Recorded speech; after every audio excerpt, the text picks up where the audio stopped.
Assalamualaikum warahmatullahi wabarakatuh. Perkenalkan, saya Ivan Kancana Rahman. Jadi di sini saya akan mempresentasikan mengenai teknik MOW.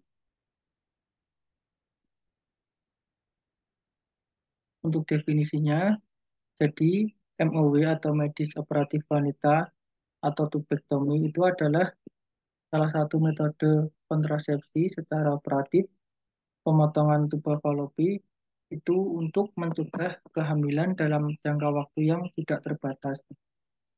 Ini dilakukan terhadap perempuan atas permintaan yang bersangkutan atau secara sukarela. Untuk klasifikasinya, itu ada tiga, yaitu tubektomi postpartum, tubektomi interval, kemudian tubektomi elektif.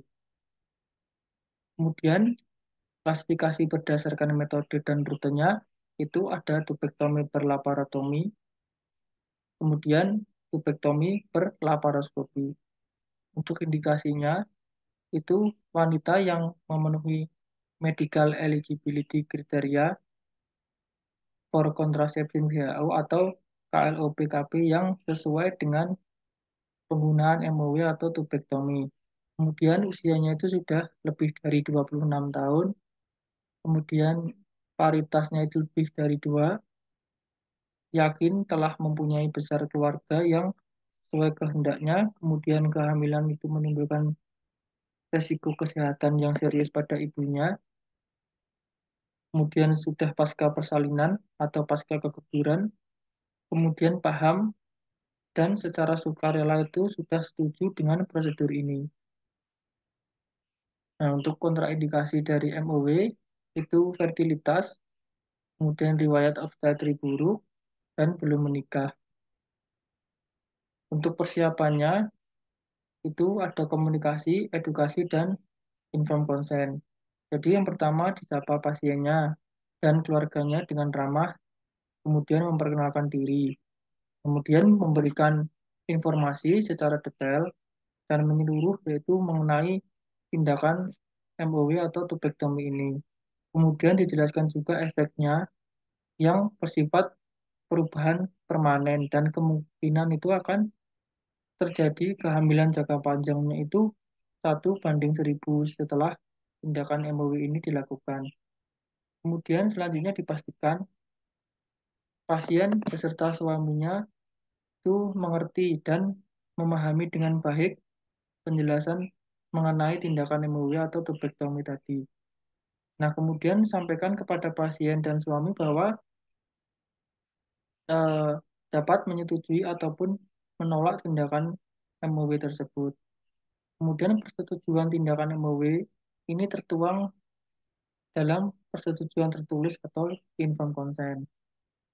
Kemudian untuk waktu pelaksanaannya yaitu setiap waktu selama siklus menstruasi apabila diyakini secara rasional pasiennya itu tidak hamil.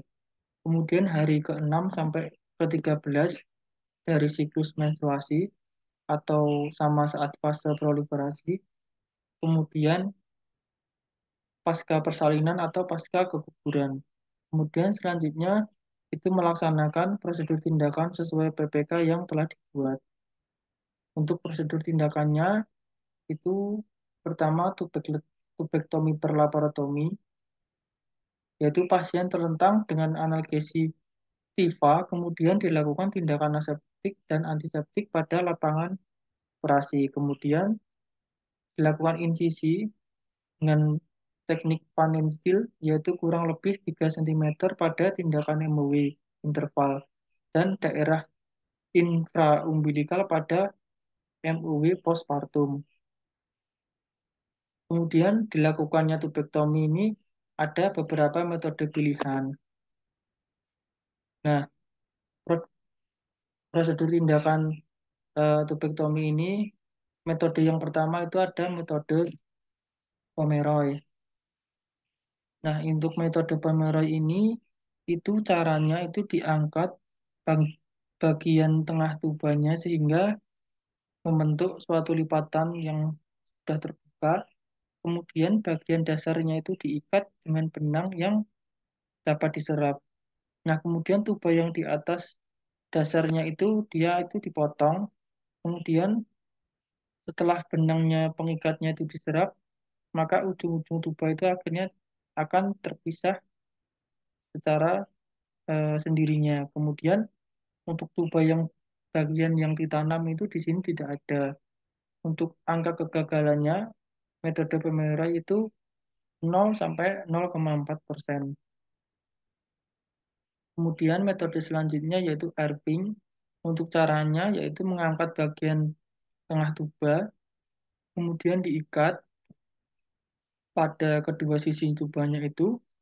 Kemudian setelah diikat, tubanya itu dipotong di antara dua ikatan tadi, dan kemudian ikatan benangnya itu dibiarkan sampai dapat diserap. Nah, untuk yang bagian tuba yang ditanam, itu ujung tuba proksimal itu akan ditanamkan ke bagian myometrium. Kemudian untuk bagian ujung tuba yang distal itu nanti ditanamkan ke dalam ligamentum platum. Bisa dilihat di sini gambarnya.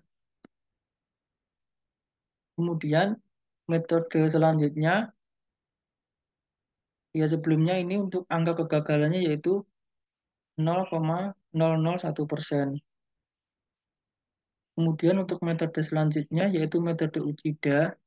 Untuk metode Uchida ini itu caranya yang pertama tuba ditarik keluar dari abdomen melalui suatu insisi kecil atau mini laparotomi di bagian atas simfisis pubis. Kemudian setelah itu disuntikkan pada bagian ampula tuba dengan larutan adrenalin. Nah, akibat dari suntikan itu di daerah mesosalping itu nanti akan menggembung, lalu dibuat sayatan kecil di daerah yang menggembung tersebut, dan kemudian virusnya itu dibebaskan dari tuba sepanjang kira-kira itu 4 sampai 5 cm. Nah, kemudian setelah itu di tubanya itu dicari, dan setelah ditemukan itu akan dijepit lalu diikat lalu dipotong. Itu untuk metode Uchida. Nah, untuk bagian tuba yang ditanam di sini pada gambarnya bisa dilihat, jadi ujung proksimal tuba itu akan tertanam dengan sendirinya di bagian bawah serus. Kemudian yang ujung tuba yang distal itu dibiarkan berada di luar serus. Untuk angka kegagalannya untuk metode Uchida ini itu 0%. Kemudian metode selanjutnya yaitu Parkland. Nah, Parkland itu seperti Pomeroy, jadi merupakan teknik parsial valvingectomy. Hanya berbeda pada pembuatan insisinya saja pada bagian mesosalpingnya. Kemudian untuk bagian tuba yang ditanam itu di sini tidak ada. Kemudian untuk angka kegagalannya itu metode Parkland itu rendah. Kemudian metode selanjutnya yaitu Kruner.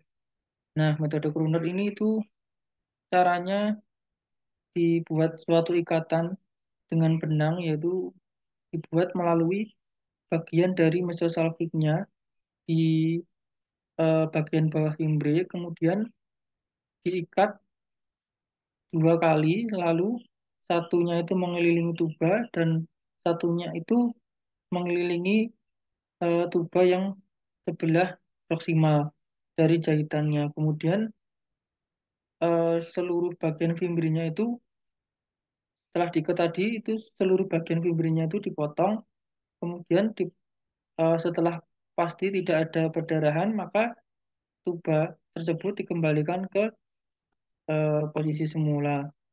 Kemudian untuk bagian tuba yang ditanamkan itu tidak ada. Kemudian untuk angka kegagalannya untuk metode Kruner ini itu 0,91%.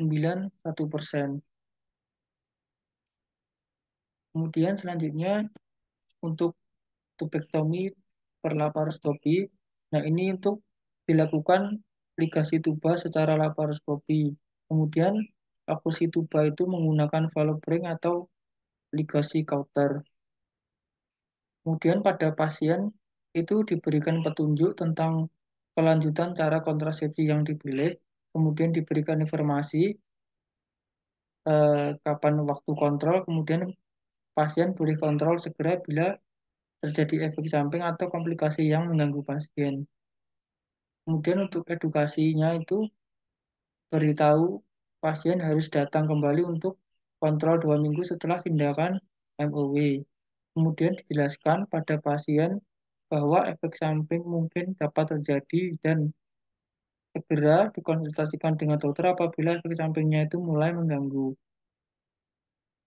Nah, untuk efek sampingnya itu bisa ringan. Nah, itu berupa rasa tidak nyaman di perut setelah tindakan, kemudian sedangkan efek samping yang berat itu bisa sampai menyebabkan perforasi uterus, kemudian perdarahan pasca tindakan.